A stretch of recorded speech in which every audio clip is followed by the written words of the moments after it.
Smart city mission संपलं। ट्रॅफिकच्या प्रश्नाच्या दृष्टीने आपण आता पुण्यामध्ये एक अतिशय comprehensive intelligent traffic management system उभी करण्याचं ठरवलं आहे। 503 चौकांमध्ये त्या ठिकाणी ही सिस्टीम आपण उभी करतो। हे पण अतिशय आधुनिक अशा प्रकारचं टेक्नॉलॉजिकल इंटरव्हेन्शन आहे। केंद्र सरकारची योजना जवळपास गुंडाळली गेली। महानगरपालिकेने प्रकल्प स्वतःकडे घेण्याचे आदेश देखील दिले, पण तरीही Pimpri Chinchwad smart city limited ही कंपनी अजूनही सुरू आहे। आणि सर्वात धक्कादायक बाब म्हणजे कंपनीकडे आता नवीन प्रकल्प नाहीत, अनेक कामं अपूर्ण आहेत, काही प्रकल्प रखडलेली आहेत। तरीही कर्मचाऱ्यांच्या पगारावर दरमहा लाखो रुपयांचा खर्च सुरूच आहे। नेमकं काय आहे प्रकरण आणि 4375 कोटी रुपयांच्या स्मार्ट सिटी मिशनचं आज काय झालंय, चला समजून घेऊया।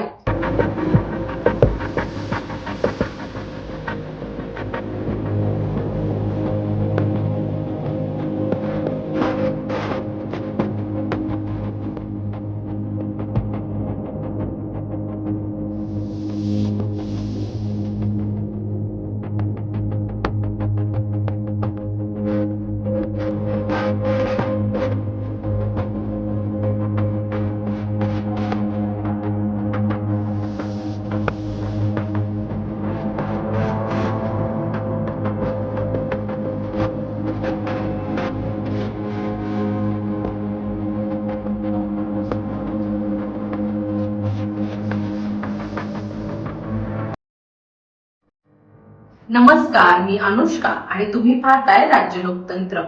2015 मध्ये केंद्र सरकारने देशभरात स्मार्ट सिटी मिशन सुरू केलं। स्मार्ट सिटी म्हणजे काय?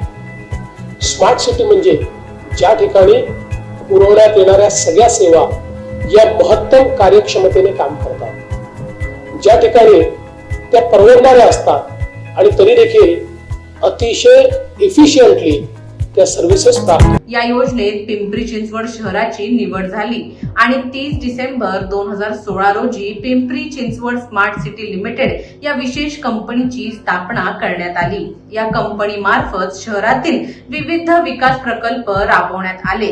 उपलब्ध माहितीनुसार कंपनीने सुमारे 4375 कोटी 58 लाख रुपयांचे प्रकल्प, योजना आणि उपक्रम हाती घेतले होते।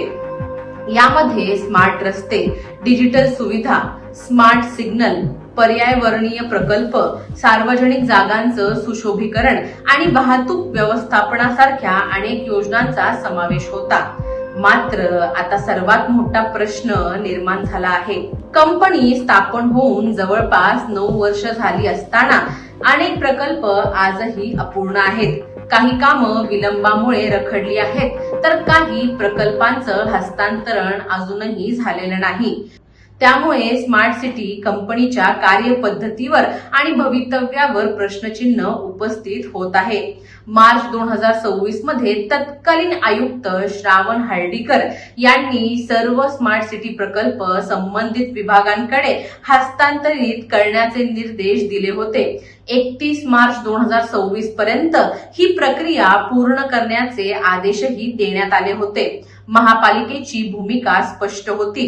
स्मार्ट सिटी मिशन संपल्यानंतर सर्व प्रकल्प थेट महापालिकेकडे यावेत आणि त्यांचं व्यवस्थापन संबंधित विभागांनी करावं। याच दरम्यान राज्य शासनाने स्मार्ट सिटी कंपनी बंद करण्याचे आदेश दिल्याचं वृत्त आलं। मात्र प्रत्यक्षात कंपनी आजही अस्तित्वात आहे। कंपनीचे अधिकारी, कर्मचारी कार्यरत आहेत आणि त्यांच्यावर लाखो रुपयांचा पगार खर्च केला जात आहे। म्हणजेच प्रकल्पांचं हस्तांतरण पूर्ण झालेलं नाही, कंपनी बंद झालेली नाही आणि खर्च मात्र सुरूच आहेत।